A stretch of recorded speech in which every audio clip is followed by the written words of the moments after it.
Bangsa dan negara ini haruslah mengajarkan cara-cara beretika dan berdemokrasi. Indikasi dan tanda-tanda tidak adanya beretika dan tidak adanya pendidikan demokrasi itu, mari kita lihat bukti-buktinya dan kita tampilkan kepada masyarakat supaya masyarakat semuanya tahu apa sih berpolitik yang beretika, apa sih itu yang dikatakan itu pendidikan politik yang harus kita turunkan kepada anak cucu kita. Itu semuanya tergantung pada para pemimpin yang saat ini sedang menjabat. Mereka itu haruslah menjadi suri toladan pertama kali bagi masyarakat Indonesia sekitarnya. Karena kalau mereka sebagai pemimpin tidak pernah memberikan teladan yang baik, bagaimana anak cucu kita kelak untuk bisa memberikan kepemimpinan bagi kepemimpinan masa depan. Sementara tantangan di masa depan itu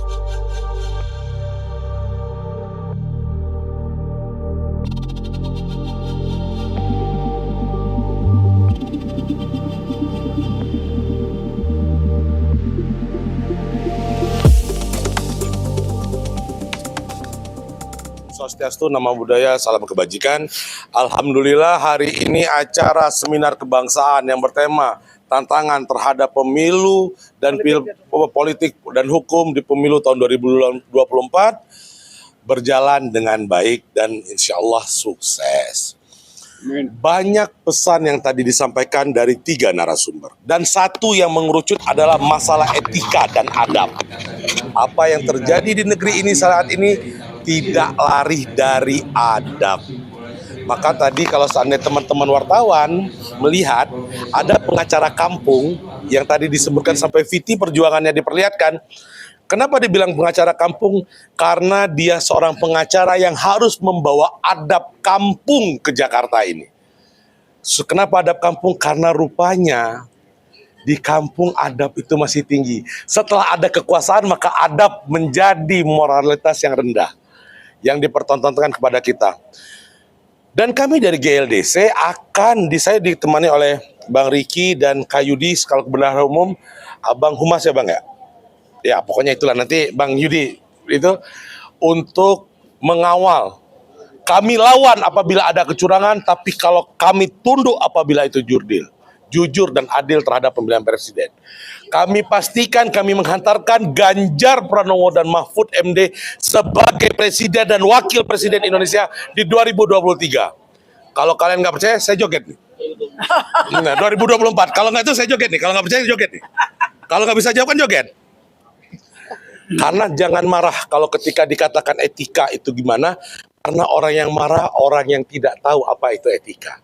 Tapi kami dengan mendukung 03 sangat yakin calon yang kami dukung beradab dan beretika yang tidak pernah cacat moralitasnya. Jadi seluruhnya tadi mengatakan di titik ini jaga demokrasi, jaga NKRI. Karena Persatuan Republik Indonesia adalah satu titik yang paling penting untuk bangsa ini. Seperti itu. Ada kalau melihat pemilu saat ini itu prosesnya itu sudah jujur dan adil belum atau tidak? Kalau Mbak menanyakan pemilu ini jujur dan adil prosesnya. Kalau prosesnya belum. Ya kan baru masih kita lihat nih. Udah ada yang ke Taiwan tuh yang saya rasa kayak gini. Saya itu takut ketika ada yang menyanggah, oh enggak, rupanya iya. Kalau enggak berarti iya, kalau iya berarti iya banget. Contoh gini, di MK cawe-cawe enggak ada.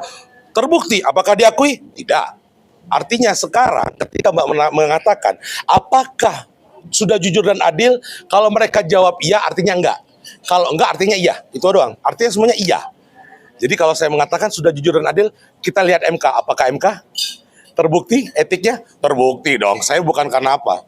Apakah KPU akan terbukti di DKPP nanti? Saya yakin terbukti. Karena masa seorang ketua KPU mengatakan, saya tidak tahu tanggal kelahiran dari salah satu paslon. Harusnya kan dia searching di Google, pasti ada pakai data. Masa nggak kelihatan sih? Kan pernah dikatakan seperti itu sama paslonnya. Searching aja. Oke, ada Paslon 03 kan tadi yang beretika dan beradab. Berarti paslon lain ada indikasi tidak dong ya? kalau saya mengatakan ada yang terbaik dari yang baik. Paslon lain baik, tapi yang beretika dan beradab menurut pandangan kita ya kayak adalah 03. Penilaian beretika dan beradabnya itu Tidak cacat, tidak punya rekam jejak, tidak ada rekam jejak yang kelam, tidak cacat baik norma hukumnya ataupun etikanya, ataupun yang melahirkan pasangan itu tidak ada cacatnya secara etika. Bukan jelek terhadap orangnya, tapi proses mempengaruhi dari hasil yang akan kita hadapi ke depan. Seperti itu. awalnya mulai satu pemikiran di GLDC sendiri karena apa sih? Karena Indonesia memanggil, karena Indonesia tidak baik-baik saja. Semenjak adanya dan sebelum adanya putusan itu, GLDC sudah ada dan sudah berdiri bersama Ganjar Pranowo untuk menjadi garda terdepan mulai dari sebelum pemilu dan pasca pemilu. GLDC yang berada satu putaran untuk Kami tidak pernah mengatakan satu putaran untuk Ganjar Pranowo, tapi kami menghantarkan Ganjar Pranowo menjadi Presiden Republik Indonesia di 2024. Dan terpilih nanti apa yang akan dilakukan GLDC? akan mengikuti kontrol, kami akan mengingatkan sebagai relawan, tapi kami tidak meminta imbalan. Karena kenapa? Kami rela untuk melawan, bukan untuk meminta satu jabatan. Berarti Ganjar Mahfud pantas ya untuk 2024. Ganjar dan Mahfud adalah presiden pilihan kami 2024 dan kami yakin dia dilantik untuk menjadi presiden. Ini haruslah mengajarkan cara-cara beretika dan berdemokrasi. Indikasi dan tanda-tanda tidak adanya beretika dan tidak adanya pendidikan demokrasi itu, mari kita lihat bukti-buktinya dan kita tampilkan kepada masyarakat supaya masyarakat semuanya tahu apa sih berpolitik yang beretika, apa sih itu yang dikatakan itu pendidikan politik yang harus kita turunkan kepada anak cucu kita. Itu semuanya tergantung pada para pemimpin yang saat ini sedang menjabat. Mereka itu haruslah menjadi suri toladan pertama kali bagi masyarakat Indonesia sekitarnya. Karena kalau mereka sebagai pemimpin tidak pernah memberikan teladan yang baik, bagaimana anak cucu kita kelak untuk bisa memberikan kepemimpinan bagi kepemimpinan masa depan. Sementara tantangan di masa depan itu semakin berat dengan perubahan teknologi yang ada saat ini. Jadi itu yang perlu kita memohon dan berharap para pemimpin yang masih duduk di singgasana, tunjukkanlah bagaimana cara-cara berpolitik yang beretika dan beradab dan yang demokratis. Terima kasih rekan-rekan semua. Oke, gimana? Ada pertanyaan yang kira-kira udah cukup? Ganjar Pranowo tetap kita harapkan jadi presiden, wakil presiden. Sebenarnya itu nggak salah, susah. Intinya jujur aja, jangan cawe-cawe.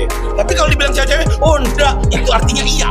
Kalau iya artinya iya banget. Itu doang sih. Itu tagline-nya kalau. Ikutin aja ikutin aja aturan main apa yang sudah ditetapkan.